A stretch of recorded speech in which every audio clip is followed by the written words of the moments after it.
Tea பிடிக்காதவங்கன்னு யாருமே இருக்க மாட்டாங்க. சின்னவங்கள்லேருந்து பெரியவங்க வரைக்கும் எல்லாருக்குமே டீ ரொம்பவே பிடிக்கும். அந்த டீ எப்படி சுவையாக செய்கிறத நம்ம பார்க்க போகிறோம். டீ ஸ்டால்னால் டீ கடைகளில் குடிக்கிற அதே டேஸ்ட்டில் நம்ம வீட்டிலே வந்து சில சீக்ரெட் இன்க்ரீடியன்ட்ஸ் வச்சு நம்ம எப்படி வந்து ரொம்பவே சூப்பராக டேஸ்ட்டாக நீங்களும் டீ கடைகளில் கிடைக்கிற அதே டேஸ்ட்டில் சின்ன சின்ன டிப்ஸை ஃபாலோ பண்ணிங்க அப்படின்னா வீட்டிலே நீங்கள் அதேமாரி டீ ப்ரிப்பேர் பண்ணலாம். வாங்க எப்படி பண்ணுறதுன்னு பார்க்கலாம். ஒரு சின்ன துண்டளவுக்கு இஞ்சி எடுத்துருக்கேன். ஃபஸ்ட்டு இஞ்சி நல்லா தட்டி எடுத்து வச்சுக்கலாம். ஸ்டவ் ஆன் பண்ணிவிட்டு டீ போடுறதுக்கு ஒரு சின்ன பாத்திரம் எடுத்திருக்கேன். இதில் ஒரு 1 கிளாஸ் அளவுக்கு வாட்டர் ஆட் பண்ணிக்கிறேன். தண்ணி நல்லா கொதிச்சு வந்ததுக்கப்புறமா இதில் 2 டேபிள் ஸ்பூன் அளவுக்கு டீ தூள் சேர்த்துக்கிறேன். தண்ணி நல்லா கொதிச்சதுக்கப்புறம் டீ தூள் எசன்ஸில் இறங்கினதுக்கப்புறமா நம்ம வந்து இடித்து வச்ச இஞ்சியை சேர்த்துக்கலாம். தட்டி சேர்த்து இஞ்சி கூடவே 2 ஏலக்காவை இது போல் 1-2 நல்லா இடிச்சிட்டு சேர்த்துக்கிறேன். தண்ணி நல்லா கொதிச்சதுக்கப்புறமா 2 டேபிள் ஸ்பூன் அளவுக்கு டீ தூள் சேர்த்தோம். இஞ்சி நல்லா தட்டிட்டு சேர்த்தோம். 2 ஏலக்காவையும் அது மாதிரி தட்டிட்டு சேர்த்தோம். இது எல்லாமே நல்லா கொதித்து இதோட எசன்ஸ் ஃபுல்லாக வந்து அந்த தண்ணியில் இறங்கணும்.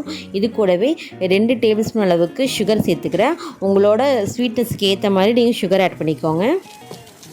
நல்லா கொதிக்க விட்டு இந்த தண்ணி நல்லா வத்துற அளவுக்கு நல்லா கொதிக்கட்டும். நம்ம 1 கிளாஸ் வாட்டர் ஆட் பண்ணோம்ல, இது வந்து 1/2 கிளாஸ் வர அளவுக்கு நல்லா வந்து கொதிக்க விட்டுருங்க.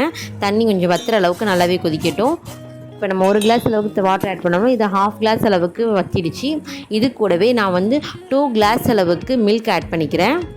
பால் சேர்த்ததுக்கப்புறமா அந்த டிகாக்ஷனோடு சேர்த்து அந்த பாலை வந்து நல்லா கலந்து விட்டுருங்க.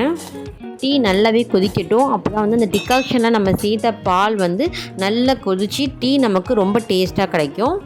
டீயோட அளவுகள் பார்த்திங்கன்னா இன்றைக்கி ஒரு 2 கிளாஸ் வர அளவுக்கு தான் இந்த டீயோட அளவுகள் போட்டிருக்கேன். இதில் சேர்த்த பாலாக இருக்கட்டும், டீ தூள், சுகர், இஞ்சி, ஏலக்காய் எல்லாமே வந்து இது 2 கிளாஸ் வர அளவுக்குள்ள அளவுகள் தான் போட்டிருக்கேன். இங்கே எத்தனை கிளாஸ் போடுறீங்களோ அந்த கிளாஸ்க்கு ஏற்ற மாதிரி டீ தூளாக இருக்கட்டும், பாலாக இருக்கட்டும், சுகராக இருக்கட்டும் அந்த அளவுக்கு ஏற்ற மாதிரி கூடவோ குறைச்சோ சேர்த்துக்கோங்க. இதே போல் டீ ஒரு 2-3 தடவை நல்லா பொங்கி பொங்கி வரட்டும். அப்போ தான் வந்து இதோட எசன்ஸ் ஃபுல்லாக அந்த பாலில் இறங்கி நமக்கு டீ வந்து டேஸ்ட்டாக இருக்கும். இப்போ நல்லா கொதிச்சு வந்துடுச்சு.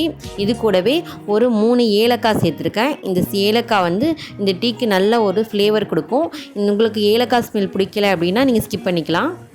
டீ நல்லா கொதிச்சதுக்கப்புறமா ஃபைனலாக இந்த ஏலக்காய் போட்டு ஒரு கொதி வந்ததுக்கப்புறம் ஆஃப் பண்ணிவிடுங்க. இந்த ஏலக்காய் ஸ்மெல் வந்து இந்த டீக்கு ரொம்பவே நல்லா ஹைலைட் பண்ணி காட்டும். டேஸ்ட்டும் ரொம்பவே சூப்பராக இருக்கும். இதே போல் டீயை நல்லா ஃபில்ட்ரு பண்ணி எடுத்துகிட்டு நுர பொங்கி வர அளவுக்கு 2-3 தடவை நல்லா ஆற்றிட்டு சூடாக டீயை சர்வ் பண்ணுங்கள்.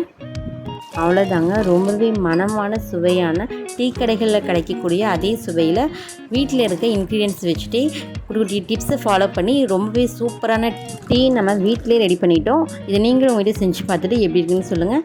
தேங்க்ஸ் ஃபார் வாட்சிங்.